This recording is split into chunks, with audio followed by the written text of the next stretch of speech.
ప్రభు ఈ మాటలు ఆశీర్వదించునుగాక. పరిశుద్ధాత్మ దేవుడు మన అందరితో మాట్లాడునుగాక. ఆమేన్ అంటలేదు మీరు? స్తోత్రం. కొద్దిగా యాక్టివ్ ఉండాలి, చిరునవ్వుతో ఉండాలి. టిఫిన్ చేసి వచ్చారు కదా, ఆకలితో ఉన్న. గుడ్ ఫ్రైడే మెసేజ్ కదండి. గుడ్ ఫ్రైడే మెసేజ్ కాబట్టి చెప్పకూడదని ఏమైనా రూల్ ఉందా? లేదు. కాబట్టి చెప్పడానికి ప్రయత్నం చేస్తున్నా. యేసు ప్రభు వారు మాట్లాడుతూ, తండ్రి మీరేమి చేయించున్నారు ఎరుగరు. ఈ లైనే నిజానికి మీ అందరూ ప్రవర్తిస్తున్న తీరు అన్నిటిని బట్టి నేను ప్రభుని స్తుతిస్తున్నా. కానీ కొంతమంది వారు ఏం చేస్తున్నారు వారికే తెలియట్లేదు. మీరు పరిచర్యకు లోబడుతున్నారు, సంఘ క్రమానికి మీరు లోబడుతున్నారు, దైవ సేవకులకి మీరు లోబడుతున్నారు, వాక్యాన్ని మీరు లోబడుతున్నారు, వాక్యానుసారంగా జీవించాలని ప్రయత్నం చేస్తున్నారు. దేవునికి స్తోత్రం. సంఘానికి ఒక క్రమం ఉంటుంది, ఇలా ఉండాలి అని చెప్పినప్పుడు ఖచ్చితంగా మీరు పాటిస్తున్నారు. దేవునికి స్తోత్రం.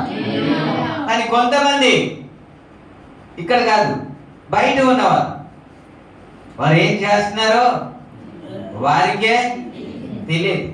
నిజానికి ప్రభు వారు అక్కడ మాట్లాడిన మాట, యశోద రాలేదు కదా, ఓకే, మాటలు పలికారు. మీకు తెలుసు కదా, తరచుగా మనం గుడ్ ఫ్రైడే రోజు మనం ధ్యానం చేస్తాం. ఎందుకని పలికారు ప్రభు వారి మాట? ఎవరి గురించి అయితే యేసు ప్రభు వచ్చారు, ఎవరినైతే రక్షించడానికి వచ్చాడో, ఎవరినైతే విడిపించడానికి వచ్చారో వారిని చిత్రహింసలు పెడుతుంటే, వారే చంపడానికి అప్పగిస్తే అప్పుడు పలుకుతున్న మాట కదా. నిజానికి మన అందరి కొరకు వచ్చాడు అనేది వాస్తవమే. యోహాను సువార్త 3:16 దేవుడు లోకమును ఎంతో ప్రేమించాడని, కాగా ప్రతి వాడును నశింపక నిత్య జీవము పొందునట్లు ఆయనను మనకు అనుగ్రహించాడు అన్నమాట. మనం చదువుతున్నాం. దేవుడు లోకమును ప్రేమించాడని, లోకమంతటికి పంపించాడన్నమాట వాస్తవమే. కానీ యేసు ప్రభు వారు ఒక సందర్భంలో మాట్లాడుతూ ఏమన్నాడంటే, నేను నశించిన ఇజ్రాయేలు యొద్దకే పంపబడితిని గాని ఇంకా ఎవరి యొద్దకు పంపబడలేదు అన్నమాట కూడా ఉంటది కదా. అంత మాత్రమే కాకుండా పిల్లల రొట్టెలు కుక్క పిల్లలకి వెయ్యకూడదు అనే కదా కానాను స్త్రీతో దేవుడు మాట్లాడాడు. కాబట్టి యేసయ్య ఎవరి గురించి వచ్చాడని చెబుతున్నాడు అని అంటే అది ఒక వేరే సందేశం. అదేంటి, ఇజ్రాయెల్ ప్రజల గురించి వచ్చాడా, మా గురించి రాలేదా అని సందేహం మీకు లేకుండా అదే ఒక వేరే అంశం ఉంటది, దాని గురించి మాట్లాడుకుందాం. కానీ ఈ రోజును బట్టి, ఈ అంశాన్ని బట్టి మాట్లాడుతున్నది ఏంటంటే, ఆయన ఇజ్రాయెల్ ప్రజలకి వచ్చారు. ఎందుకని అనే మాట జ్ఞాపకం చేస్తాను. ఇజ్రాయెల్ ప్రజలకి ఒక నిబంధన ఉంది, ఇజ్రాయెల్ ప్రజలకి ఒక ధర్మశాస్త్రం ఉంది. ఆ ధర్మశాస్త్రం వల్ల ఎవరు నీతిమంతులుగా తీర్చబడేవారు కాదు. ఒకవేళ తీర్చబడాలి అని అంటే చాలా కష్టంగా ఉండేది. కాబట్టి ధర్మశాస్త్రం మూలంగా ఏదైతే కాకపోయినో అది క్రీస్తు మూలంగా కలిగింది అని మనం చూస్తాము. కాబట్టి ఇప్పుడు ధర్మశాస్త్రం మూలంగా మనం నీతిమంతులుగా తయారు చేయబడాలి అని అంటే క్రియల మూలంగా మాత్రమే మనం నీతిమంతులుగా అవుతాం. కాబట్టి ఇవన్నీ ఎవరు చేయలేకపోయారు. యేసు ప్రభు ఎందుకు వచ్చారు అంటే, ఇప్పుడు క్రియల మూలంగా కాకుండా యేసునందు విశ్వాసం ఉంచితేనే చాలు మనం నీతిమంతులుగా తీర్చబడతాం. దేవునికి స్తోత్రం. హల్లెలూయా. నీతిమంతులే వారు కొనిపోబడతారు, నీతిమంతులే దేవుని సన్నిధిలో ఉంటారు. కాబట్టి ఆయన నీతిమంతులుగా చేయడానికి ధర్మశాస్త్రం మనకి ఇవ్వబడలేదు కదా, యూదులకి ఇవ్వబడింది కదా. ఆ ధర్మశాస్త్రం లోపం హెబ్రీ రాసిన పత్రిక తీయవద్దు. హెబ్రీ రాసిన పత్రికలో ఉంటది, మొదటి దానికి లోపము లేనిదైతే రెండవ దానికి అవకాశము ఉండకపోవును అని ఉంటది. అంటే మొదటి దానికి లోపం వచ్చింది, రెండో దానికి స్థిరపరచడానికి దేవుడు వచ్చాడు. Praise the lord. రెండోది స్థాపించడానికి దేవుడు వచ్చాడు. కాబట్టి ఇప్పుడు ఎవరి గురించి అయితే వచ్చాడో, ఎవరిని రక్షించడానికి అయితే వచ్చాడో, ఎవరినైతే విడిపించడానికి వచ్చాడో, ఎవరు ఆ లోపాన్ని చూసి, ఎవరు బలహీనత చూసి వారిని సహాయం చేయడానికి వచ్చారో వారే సిలువ వేస్తుంటే యేసు ప్రభు చెప్పిన మాట మీరేం చేస్తున్నారు? నిజానికి ఏం చేయాలి? పిలాతు తీర్పు తీరుస్తూ ఒక మాట అడుగుతారు, మీకు పండగ దినాల్లో ఒకరిని విడుదల చేయడం అనేది మనకి ఆనవాది కదా, మరి ఎవరిని విడుదల చేయాలి? నజరుడైన యేసునా లేకపోతే బరబ్బనా అని అడిగినందుకు వారు చెప్పిన మాట ఏంటో తెలుసా? ఎవరిని మాట్లాడలేదండి. బరబ్బాని మాకు విడుదల చేయండి అంట. బరబ్బ అంట అల్లరి కొరకు, గొడవల కొరకు చెరసాలలో వేయబడ్డాడండి. ఎన్నో అల్లర్లు జరిగింది, ఎన్నో గొడవలు జరిగింది. వాడి మూలంగా అనేక కుటుంబాలు సమాధానం లేకుండా ఉంది. ఇలాంటి వ్యక్తిని వీళ్ళు కోరుతున్నారు. పోనీ యేసయ్య ఏమైనా చేశాడా? ఏమైనా అల్లర్లు చేశాడా అని అంటే ఏమి చేయలేదు. ఆయన చెబుతున్న మాట, ఇన్ని మంచి క్రియలు మీ ముందు పెట్టారు కదా, దేని నిమిత్తం నన్ను కొడుతున్నారు, నన్ను కొట్టడానికి మీరు సిద్ధమవుతున్నారు అని అడిగితే ఏమీ చెప్పలేకపోయాడు. అన్ని మంచి పనులు చేశాడు కానీ ఏమీ చెప్పలేకపోయాడు. ఒకటే ఒక మాట మాట్లాడుతున్నారు, ఏంటంటే నువ్వు మనుషుడై ఉండి దేవుడు అని చెప్పుకుంటున్నావు కాబట్టి. ఆ ఒక్క మాట అంట. దేవునికి స్తోత్రం.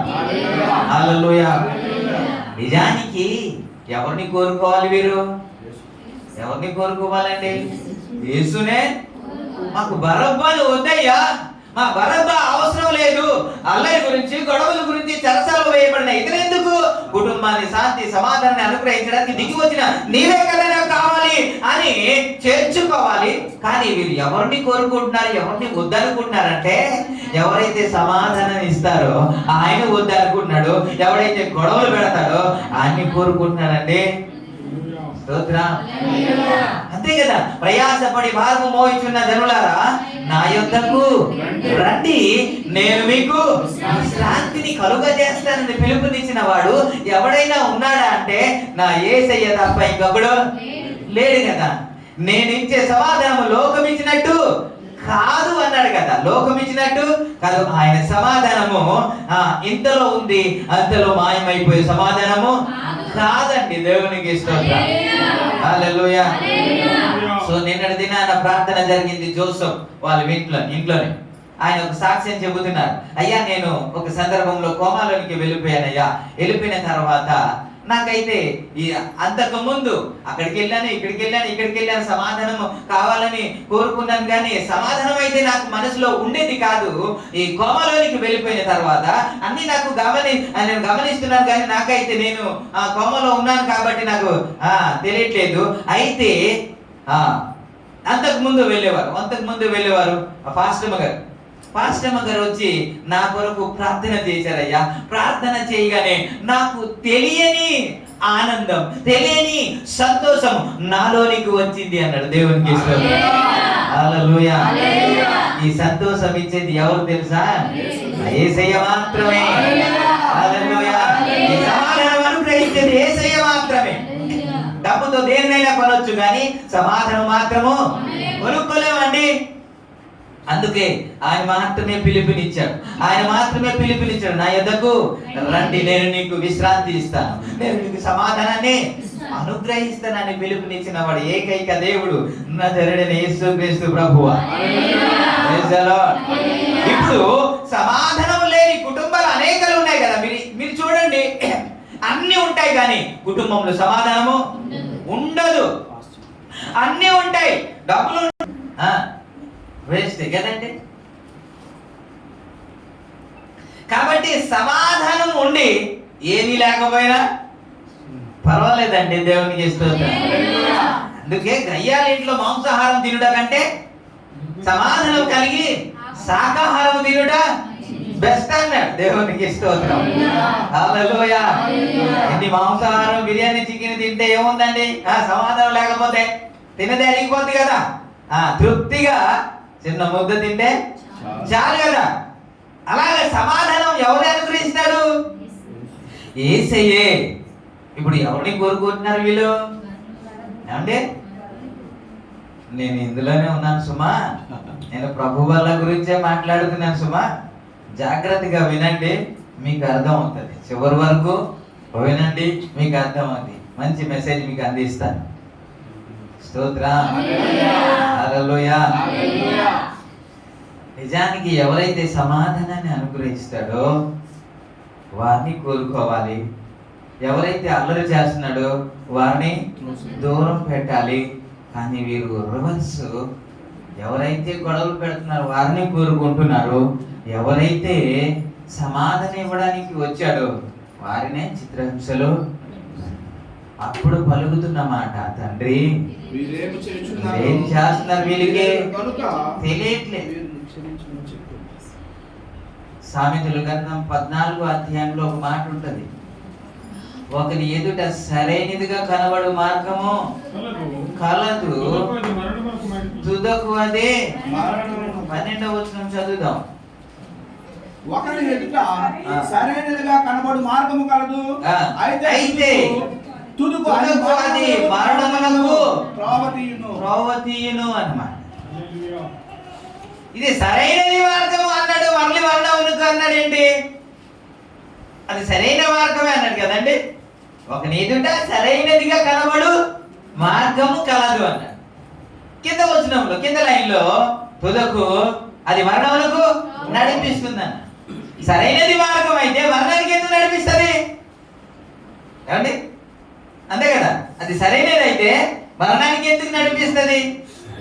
ఎందుకు అలాగా అని రాశాడు అని అంటే, సరైనదిగా కనబడుతుంది ఎవరికంటే ఆయనకి. ఎవరికి? ఎవరైతే ప్రవర్తిస్తున్నాడో, ఎవరైతే అలా జీవిస్తున్నాడో వాడికి మాత్రము వాడు చేసింది సరైనదిగా కనబడుతుంది. తను మాట్లాడింది సరైనదిగానే కనబడుతుంది, తను ప్రవర్తిస్తుంది సరైనదిగానే కనబడుతుంది. అది దేవుని దృష్టి సరైనది కాదు, కానీ అది ఇతనికి సరైనదిగా కనబడుతుంది. ఇంకో మాట చెప్పనా, నీతిమంతులు లేడు ఒక్కడును లేడు అన్నారు కదా. అందరూ పాపం చేసి దేవుడు అనుగ్రహించిన మహిమను పొందలేకపోతారు. నీతిమంతులు లేడు అనుకుంటున్నారా? అవును, నీతిమంతులు లేరు అనుకుంటున్నారా? నీతిమంతులు ఉన్నారు, కానీ దేవుని దృష్టికి నీతిమంతులు కావాలి. Praise the lord. యేసు ప్రభు వారు ఒక సందర్భంలో దేవుడు మాట్లాడలేదా, మీ నీతి నా దృష్టికి మురికి గుడ్డ. అంటే నీతిమంతులు ఉన్నారా లేదా? వారికే కొంతమంది నీతిమంతులని చెప్పుకోవడానికి ప్రార్థన చేసేవారు లేరా? నేను ఇలా చేస్తున్నా, నేను అలా చేస్తున్నా, వారు నీతిమంతులే అని చెప్పారు. కానీ మనుషుల దృష్టికి నీతిమంతులు, దేవుని దృష్టికి మాత్రము. మనం ఏది చేసినా అదే చెబుతున్నాను, మనం దేవుని దృష్టికి నీతిమంతులుగా తయారవ్వాలి. చెప్పమంటేనే చెప్తారా? అలా చూస్తున్నారేంటి? మన ఎవరి దృష్టికి నీతిమంతులు తయారవ్వాలి? ఇక్కడ మనం చూస్తా, అతని దృష్టికి సరైనదిగా కనబడు ఒక మార్గం అయితే ఉంది, కానీ అది ఎక్కడికి నడిపిస్తుంది? అందుకే వీరు నిజానికి యూదులు అది సరైనదిగానే అనుకుంటున్నారు కదా, అది మేము కరెక్ట్ గానే చేస్తున్నాం అనుకుంటున్నారు, మేము తప్పు ఏమీ చేయట్లేదు అని భావిస్తా ఉన్నారు వాళ్ళు. కాబట్టి అలా జరిగిస్తున్నారు, కానీ అది దేవుని దృష్టికి సరైనదిగా లేదు. అందుకే పలుకుతున్న మాట, వీరేమి చేస్తున్నారు? మీరు తెలియదయ్యా. ఈ రోజుల్లో ఏది పట్టుకోవాలో తెలియదు, ఏది వదలాలో తెలియదు, ఏది చేర్చుకోవాలో తెలియదు, ఏది దూరం పెట్టాలో తెలియదు చాలా మంది.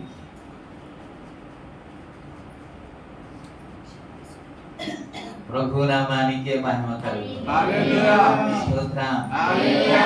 12 మంది శిష్యులలో ఒకడు, 12 మంది శిష్యులలో ఒకడు, ఆయన పేరే ఇస్కరియోతు యూదా.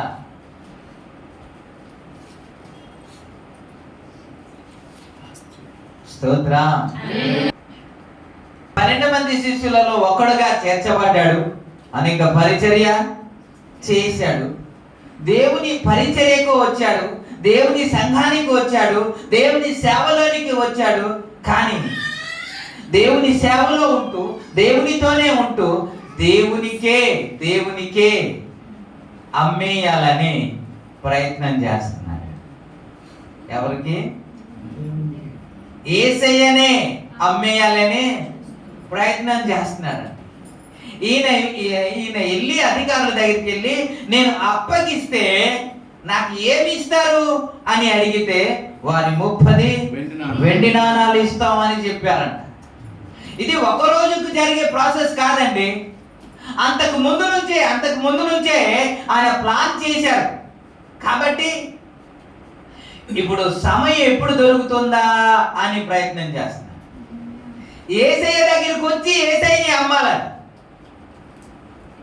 నిజానికి చెప్పాలంటే యేసయ్య కావాలని, రక్షణ కావాలని, నిత్య జీవం కావాలని చాలా మంది తన ఆస్తి అంతా అమ్మేశారు.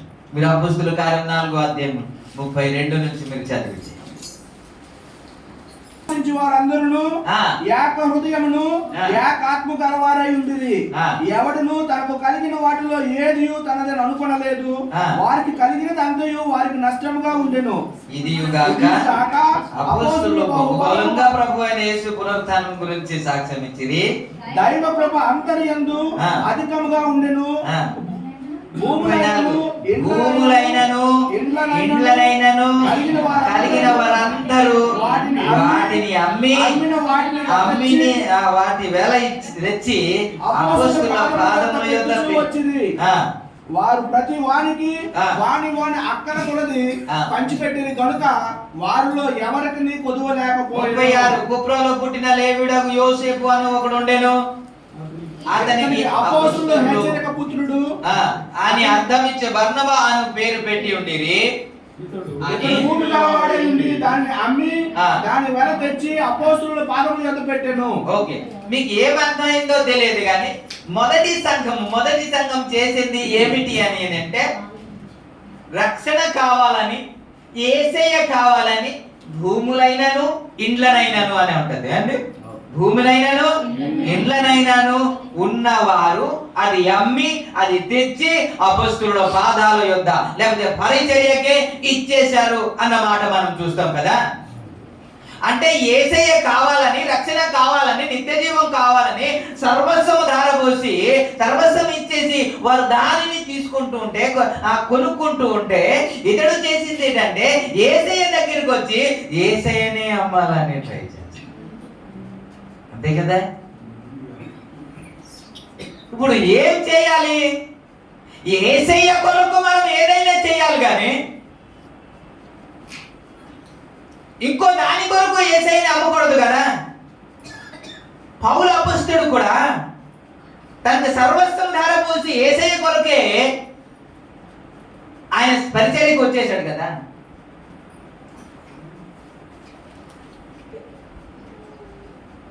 ఇతడు యేసయ్య కొరకు ఏదైనా చేయాలి కానీ ఏదైనా పొందుకోవడానికి యేసయ్యనే అమ్ముకున్న పరిస్థితి.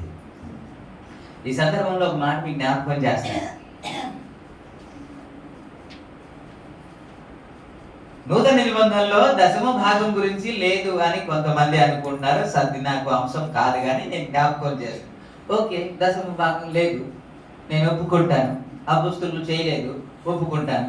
దశమ భాగం అంటే 100కి 10 ఇవ్వాలి, నేను ఒప్పుకుంటాను.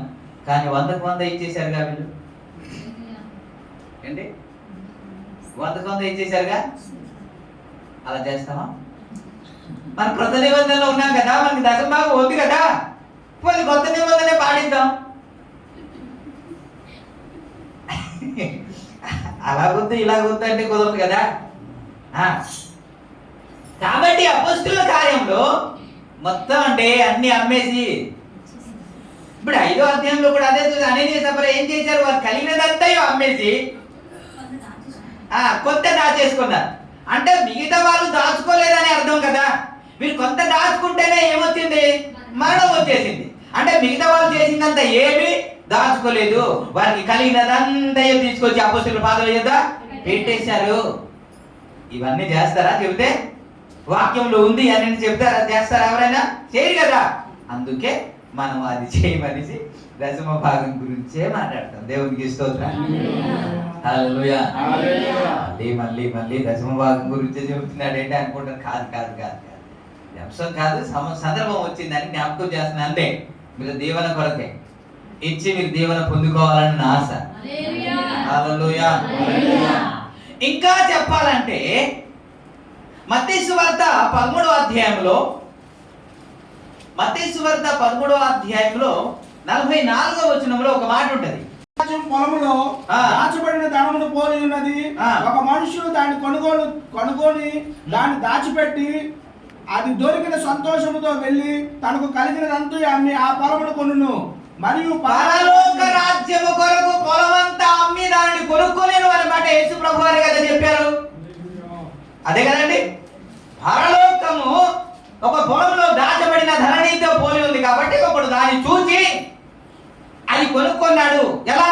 తన పొలమంతా అమ్మి, తన ఆస్తి అంతా అమ్మి అది కొనుక్కున్నాడు అనే కదా మనం చూస్తాం. అంటే ఒక రక్షణ కావాలంటే, నిత్య జీవం కావాలంటే మనం ఏదైనా వెల చెల్లించి తీసుకోవాలయ్యా అని బైబిల్ చెబుతుంటే, ఇప్పుడు ఏం చేస్తున్నాడు ఇస్కరియోతు యూదా అని అంటే, యేసయ్య దగ్గరికి వచ్చి ఇంకా యేసయ్యనే అమ్మడానికి, డబ్బు కొరకు 30 వెండి నాణాల కొరకు యేసయ్యని అమ్మడానికి ప్రయత్నం చేస్తున్నాడండి. ఇప్పుడు ఏం చేయాలి? యేసయ్య కొరకు ఏదైనా మనం పెట్టాలి, కానీ డబ్బు కొరకు యేసయ్యనే అమ్మేస్తున్నారు. అందుకే వీళ్ళు ఏం చేస్తున్నారు, వీళ్ళకి తెలియట్లేదు. ఏది పట్టుకోవాలో, ఏది వదులుకోవాలో తెలియట్లేదు. ఏది కాపాడుకోవాలో, ఏది పక్కన పెట్టాలో ఈరోజు తెలియట్లేదు. ఈరోజు డబ్బుకి ప్రాధాన్యత ఇవ్వలేదండి, నిత్య జీవానికే ప్రాధాన్యత ఇచ్చారు దేవుని. హల్లెలూయా. పేతురు ఒకసారి అనలేదా, అయ్యా మేము సర్వస్వం విడిచిపెట్టి. లూకా సువార్త 19వ అధ్యాయం, మత్తయి సువార్త 19వ అధ్యాయం ఒకసారి వచనంలో పేతురు అంటున్నారు, మేము సమస్తమును విడిచిపెట్టి నిన్ను వెంబడించితిమి కనుక మాకేమీ దొరుకునని ఆయన అడిగాను. ఓకే, సమస్తాన్ని విడిచిపెట్టి ఎవరిని వెంబడించారండి? ఎవరిని? ఈ వ్యక్తి ఒకసారి మాట్లాడుతూ నన్ను వదిలేసి మీరు వెళ్ళిపోవాలని అనుకుంటున్నారా అని యేసు ప్రభు అడిగితే ఈ మాట చదవండి, యోహాను సువార్త 6వ అధ్యాయం.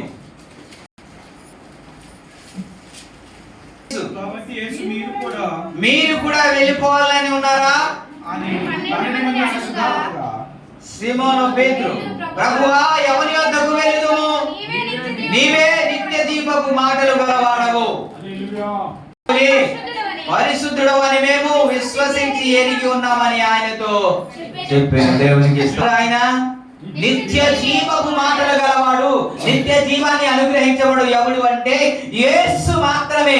కాబట్టి యేసయ్య కొరకు వారు ఏం చేస్తున్నారంటే సర్వస్వం విడిచిపెట్టి నిత్య జీవం కొరకు వచ్చేసారండి. హల్లెలూయా, హల్లెలూయా.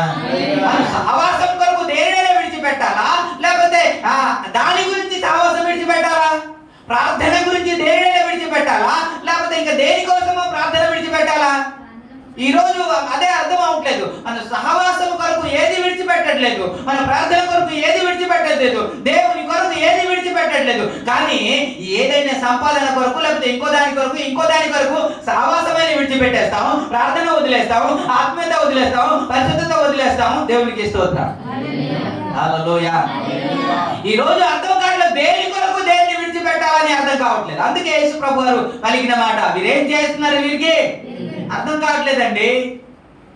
నిజానికి సహవాసము కొరకు ఏదైనా విడిచిపెట్టాలి. సహవాసంలోనే మనకు నిత్య జీవం ఉంది కాబట్టి, సహవాసంలోనే మనకు బలం ఉంది కాబట్టి, ప్రార్థనలోనే మనకు బలం ఉంది కాబట్టి దాని కొరకు ఏదైనా విడిచిపెట్టడానికి ఇష్టపడ్డాడండి అపోస్తలులు. స్తోత్రం. అందుకే నేను సర్వస్వం విడిచిపెట్టేశానయ్యా, నేను సర్వస్వం విడిచిపెట్టేశాను అని పేతురు మాట్లాడుతున్నాడు. ఎందుకని అని అంటే నీవే నిత్య జీవపు మాటలు గలవాడు అన్నాడు. ప్రభునామానికి మహిమ కలుగును గాక. హల్లెలూయా. ఇలా ఉంటుండగా ఇప్పుడు ఇస్కరియోతు ఏం చేస్తున్నాడు అని అంటే యేసయ్య కొరకు ఏదైనా చేయడానికి కాదు, యేసయ్యని అమ్మడానికి ఏదైనా చేస్తున్నాడు. స్తోత్రం. ప్రభునామానికి మహిమ కలుగును గాక. స్తోత్రం. హల్లెలూయా. ఎక్కడున్నాం? హల్లెలూయా. కోసం ఏదైనా విడిచిపెట్టాలి, కానీ ఏదైనా సంపాదించడానికి ప్రభునే అమ్మేశారు. ఏసావు గురించి అదే చూస్తాం.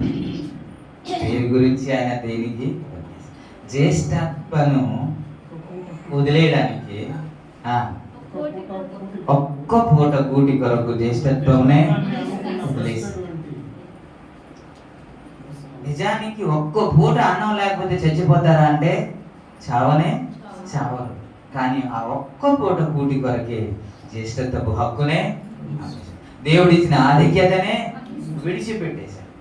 ఏసావు దగ్గరికి వెళ్ళి, అయ్యా నువ్వు ఏం చేస్తున్నావు, ఏది పట్టుకోవాలో నీకు తెలియట్లేదు, ఏది విడిచిపెట్టాలో తెలియట్లేదు, ఇంతకీ నువ్వు అన్నం కొరకు జ్యేష్ఠత్వం వదిలేసుకుంటావా, ఒక పూట కూటి కొరకు జ్యేష్ఠత్వం వదిలేసుకుంటావా అని ఒకవేళ ఏసావుని అడిగితే ఏం చెప్తాడు మనకైతే తెలియదు. కానీ ఒక్క పూట కూటి కొరకు హక్కునే, ఇంకా చెప్పాలంటే మనం జ్యేష్ఠత్వ హక్కు అంటాం. ఇప్పుడు సంపాదన కొరకు కదా సహవాసాన్ని వదిలేస్తున్నాం, ఆత్మీయతను వదిలేస్తున్నాం, దేవుని వదిలేస్తున్నాం, ప్రార్థన కూడికను వదిలేస్తున్నాం. దేని కొరకు ఏది విడిచిపెట్టాలి? దేని కొరకు? గట్టిగా చెప్పండి. దేవుని కొరకు పక్క. దేవుని కొరకు ఏది వదలాలా? మాట్లాడండి. దేవుని కొరకు సంపాదన మాట్లాడాలి, చేయడమే పాటించేవారే నీతిమంతులు. సరే, నేను ముందుకు వచ్చేస్తాను. చాలా మంది మానేస్తున్నారు. ఏమిటి అంటే ప్రభు వాళ్ళకి మానేస్తున్నారు. మీరు కాదు సుమా, మీరు అందరూ కూడి వచ్చారు, అందరు ఏక మనసుతో వచ్చారు. ఏ రోజు మీరు ప్రభు వల్ల మానలేదు. మీకు కాదు, చాలా మంది ప్రభు వల్లను మానేస్తున్నారు. మానేస్తూ ఎందుకయ్యా తీసుకోలేదు అని అంటే వారు ఏం చెబుతారు తెలుసా? ఎందుకయ్యా మీరు మానేశారు అని అంటే,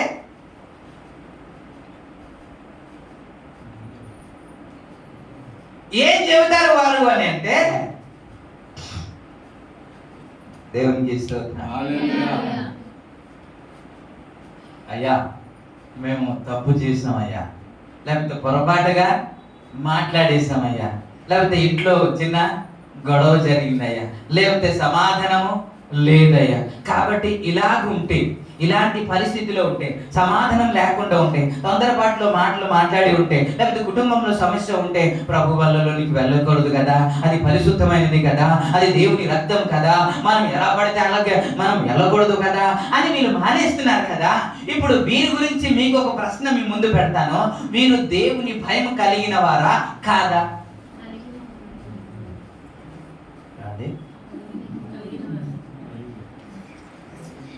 పరిశుద్ధమైన రక్తం కాబట్టి ఎలా పడితే అలా నేను తీసుకోకూడదు. ఇంట్లో సమస్య ఉంది, లేకపోతే ఇబ్బంది ఉంది, లేకపోతే చిన్న జరగడం ఏదో జరుగుతుంది కాబట్టి నేను ఇందులోనికి వెళ్ళకూడదు. ఎందుకని? అది పరిశుద్ధమైన రక్తము, అది పరిశుద్ధమైన శరీరం కాబట్టి ఇందులోనికి నేను ఎలా పడితే అలా వెళ్ళకూడదు అని ఒక నిర్ణయం తీసుకొని ఒకడు మానేస్తున్నాడు కదా. అయితే ఇప్పుడు నేను ఒక ప్రశ్న అడుగుతున్నాను. అతడు దేవుని యందు భయము భక్తి కలిగి జీవించిన వాడేనా? దేవుని యందు భయభక్తి కలిగిన వాడే అని చెప్పేవారు ఎవరైనా ఉంటే చేతులెత్తండి.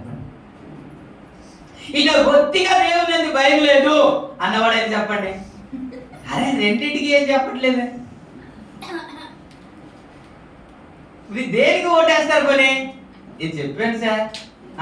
దేనికి అంటే భయం భక్తి ఏం లేదంటారా? ఉందా లేదా? భయం ఉంది, భక్తి ఉంది. భక్తి లేదంట. మీరు చెప్పండి, ఏమైనా సమాధానం చెప్తా? భయం ఉంది కదా, ఎందుకంటే అది అంటే పరిశుద్ధమైనదని భయపడుతున్నారు కదా. భయం ఉందా లేదా? భయం ఉంది కదా. 100కి 100 లేకపోతే 100కి 80 అంటే 100కి 80 ఉంటే వచ్చేస్తాడు కదా. 100కి 100 ఉంటేనే భయపడతాడు కదా. అవునా కదా? మరి ఇలాగ అడుగుతుంటే సరే, నేనంటాను అతనికి బొత్తిగా దేవుని యందు భయం లేదు అంటాను. ఆయన బొత్తిగా మన పాపము చేశాను కాబట్టి ఇందులో నేను తీసుకోకూడదు అంటున్నాడు. మన తప్పు జరిగింది కాబట్టి ఇందులో నేను పాలుబంకులు పొందకూడదు అంటున్నాడు. కాబట్టి వారిని మీరు ఏమన్నారంటే, మీరు దేవుని యందు భయం ఉంది కాబట్టి అయ్యో పరిశుద్ధమైనది ఇందులోనికి నేను వెళ్ళకూడదు, పాపపు స్వభావంతో మనం వెళ్ళకూడదు అని భయపడుతున్నారు మీరు అంటున్నారు. నేను అంటున్నాను అది భయమే కాదు. ఎందుకని అని అంటే, రేపు ప్రభు వల్ల ఉంది కాబట్టి నేను తిన్నంగా ఉండాలి అనేవాడు భయపడేవాడా, లేకపోతే నేను తప్పు చేశాను కాబట్టి అది వదిలేయాలి అని నేను భయపడేవాడా? చెప్పండి.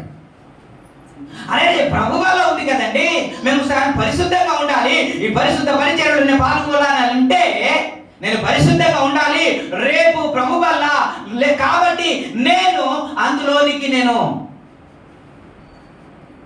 వెళ్ళాలి, కాబట్టి నేను తిన్నగా ఉండాలి అని భయపడాలి కదా. దేవునికి స్తోత్రం. హల్లెలూయా. ప్రభునామానికి మహిమ కలుగును.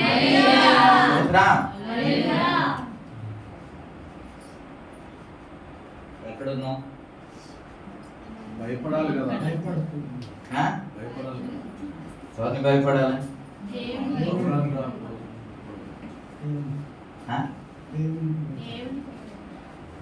దేవుణ్ణి. అదే చెప్పానా?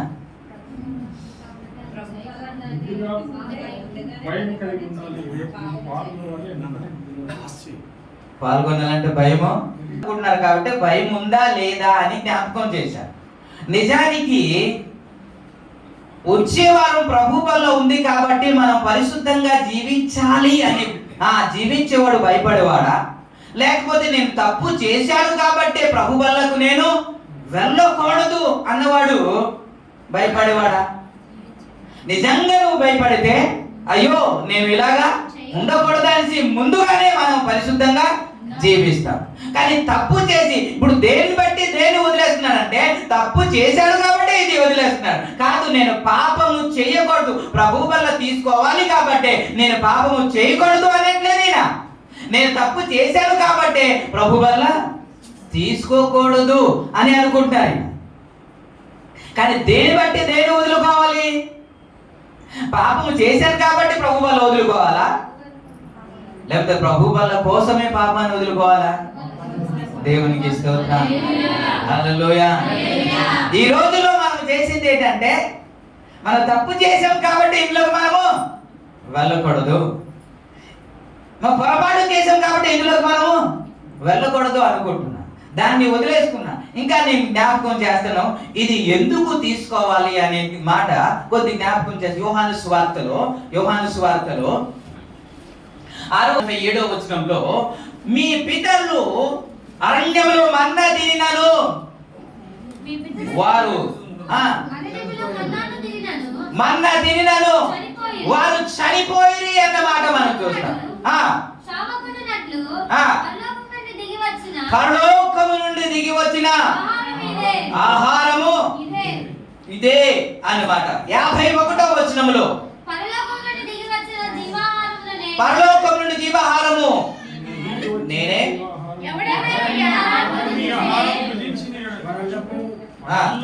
ఎల్లప్పుడూ జీవించును అన్న. ఏమి తింటే?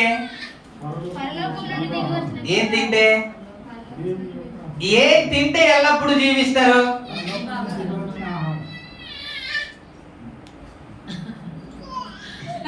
వినబడుతుందా మీకు? మీరు అలా మాట్లాడతారా? ఏం తింటే నిత్య జీవం కంటే ఎల్లప్పుడూ జీవిస్తారు? ఏం తింటే ఎల్లప్పుడూ జీవిస్తారు? అందుకే ఓకే ఓకే ఓకే ఓకే 52వ వచనంలో ఏం తింటే అనేది అంటాం. 33 కావున యేసు ఇట్లా నేను, మీరు మనిషి కుమారుడు శరీరమును తిని ఆయన రక్తమును త్రాగితేనే గాని మీలో మీరు. ఇప్పుడు ఏమి తింటే ఎల్లప్పుడూ జీవిస్తాడు? ఏమి తింటే మీలో మీరు జీవము కలిగి ఉంటారు?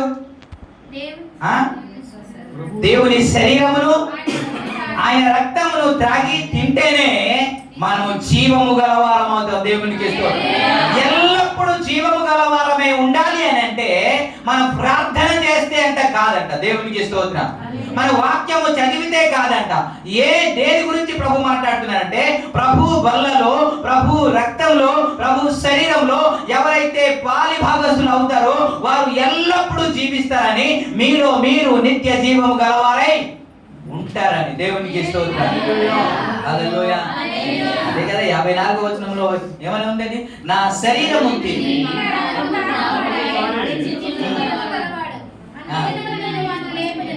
నా శరీరం తిని నా రక్తము త్రాగువాడే ఎవరు? నిత్య జీవం అంటే నిత్యము ఉండే జీవం. దేవునికి స్తోత్రం. హల్లెలూయా. ఇప్పుడు నిత్య జీవము గలవారు అని మనం చెప్పుకుంటున్నాం. నిజానికి నిత్య జీవం ఉందా లేదా అని అంటే, ఎవరైతే శరీరంలోనే రక్తంలోనే పాలిభాగస్తులు అవుతారో వారే ఎల్లప్పుడూ జీవిస్తారు. మీలో మీరు జీవము గలవారై ఉంటారు. అంత మాత్రమే కాకుండా నిత్య జీవము గలవారై ఉంటారన్న. దేవునికి స్తోత్రం. హల్లెలూయా. ఇంకా చెబితే, దేవుడు నా మనవి ఆలకించాలని, దేవుడు నాలో నివసించాలని మీరు ఎంతమంది అనుకుంటున్నారు, ఎంతమంది కోరుతున్నారు? దేవుడు నాలో జీవించాలి, నేను ప్రార్థన చేసిన వెంటనే దేవుడు జవాబు ఇచ్చేయాలి అని ఎంతమంది ఆశిస్తున్నారు? కాబట్టి ఎంతమంది ఆశిస్తున్నారు? నేను ప్రార్థన చేయగానే దేవుడు జవాబు ఇచ్చేయాలి అని ఎంతమంది ఆశిస్తున్నారు? లేకపోతే నేను ప్రార్థన చేసిన దేవుడు జవాబు ఇవ్వకూడదు అన్నవరకు ఎంతమంది ఇలాగ అడిగిన ఆయన చెప్తారేమో అని. దేవునికి స్తోత్రం. హల్లెలూయా. నేను ప్రార్థన చేయగానే నాకు జవాబు వచ్చేయాలి అని అంటే ఏం చెయ్యాలి? ఏమండి? యోహాను సువార్త 15వ అధ్యాయము, యోహాను సువార్త 15వ అధ్యాయము 7వ వచనంలో, నాయందు మీరును మీ యందు నా మాటలను నిలిచి ఉండిన యెడల మీకు ఏది ఇష్టమో అది అడగండి. అబ్బబ్బబ్బ, ఇది ఎవరైనా అంటారండి? మీకు ఏది ఇష్టమో అది అడగండి, అది మీకు అనుగ్రహించబడుతుంది అంటే అంతకంటే ధన్యత ఇంకొకటి ఎవరు చెప్పింది? ఒక ముఖ్యమంత్రి లాస్ట్ టైం ఉన్న ముఖ్యమంత్రి నేను భుజము తట్టి నేను ఉన్నాను అంటే పొంగిపోతాడు కదండి.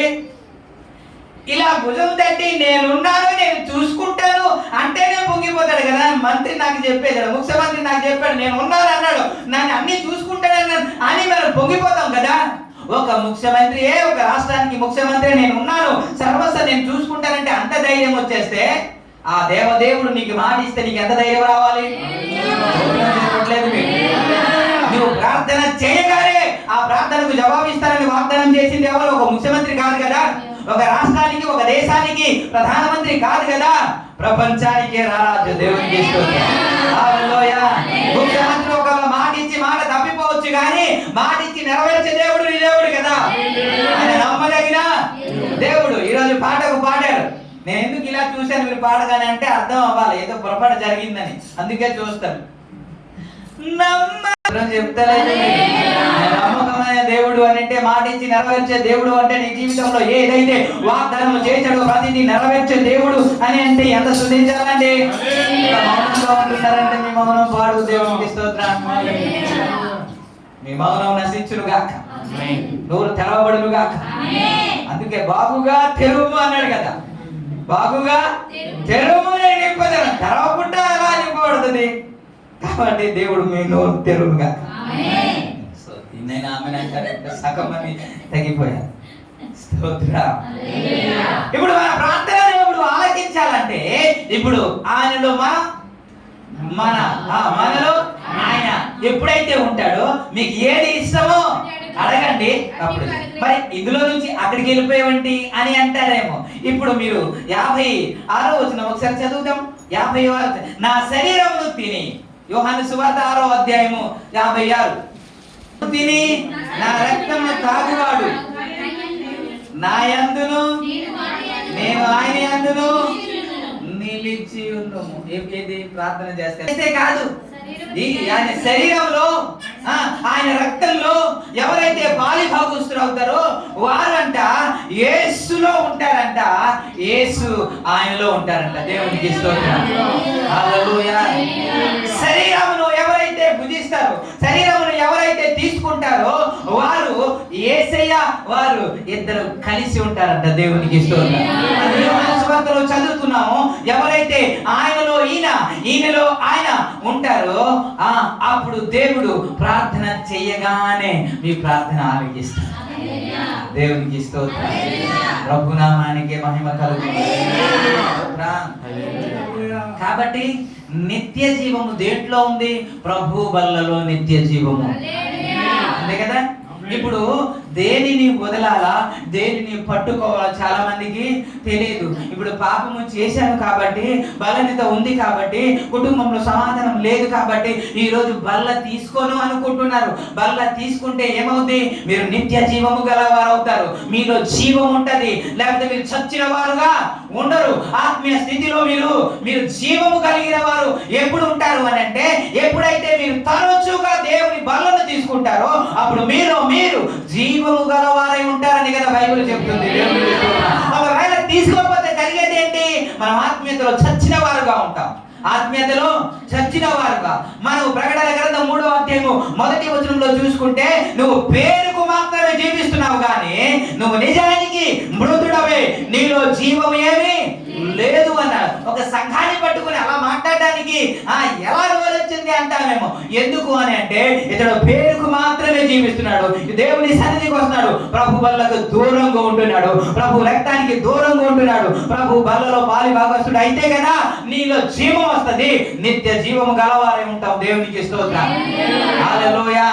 ప్రభు బల్లలో పాలి భాగస్తుడు కాకుండా నేను నిత్య జీవము గలవారను అని చెప్పుకుంటే మనం అబద్ధం ఆడినట్టే. దేవునికి స్తోత్రం. హల్లెలూయా. ఇప్పుడు ఇది నిత్య జీవం కదా, ఇది మనకు ఎల్లప్పుడూ జీవిస్తుంది కదా, మనము ఆ జీవం కలిగి ఉండడానికి అవకాశం కలుగుతుంది కదా. ఇప్పుడు దేని నిమిత్తం దేన్ని వదులుకోవాలి? ఇప్పుడు ఇందులో జీవం ఉంది కాబట్టి మనం ఎంత దూరంలో ఉన్న పరిగెత్తి వచ్చేయాలి కదా. దేవునికి స్తోత్రం. నువ్వు ఏ క్యాంప్ లో ఉన్నా, నువ్వు ఎక్కడ ఉన్నా, జీవము ఎక్కడుంటే దాని గురించి పరిగెత్తుకుని వచ్చేయాలి కదా.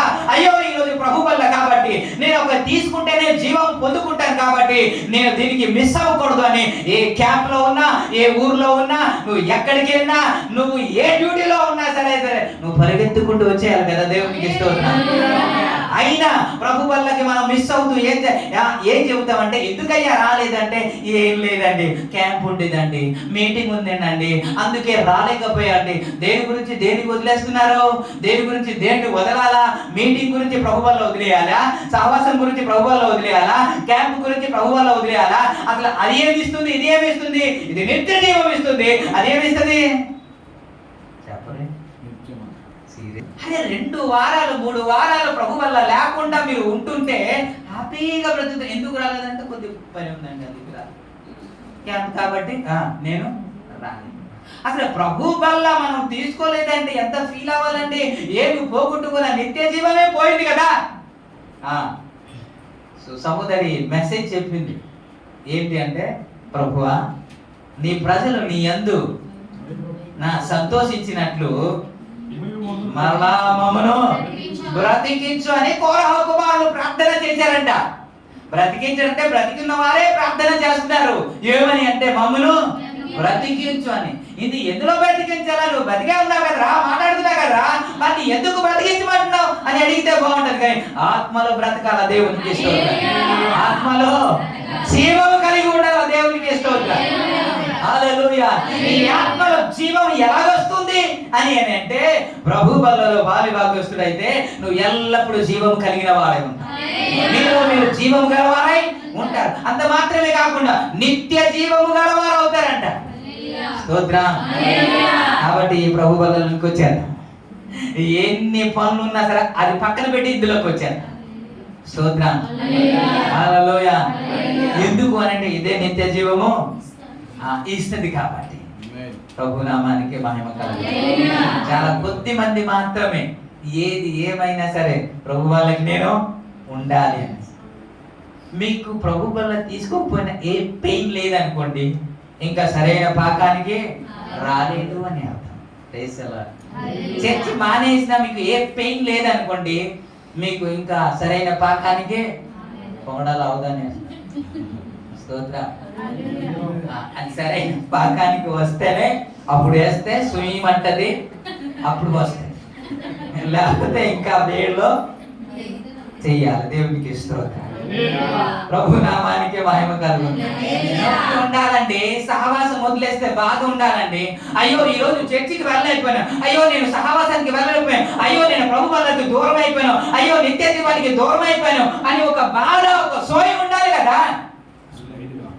మానేసినా సరే ఎవరికి బాధ లేదు సార్. అందుకే అయ్యా వీరేం చేస్తున్నారు తెలియట్లేదండి, దేని గురించి ఏది వదిలేస్తున్నారు. Praise the lord. ఈ మాటలో దేవుడు ఆశీర్వదించును గాక. ఆమేన్. హలో.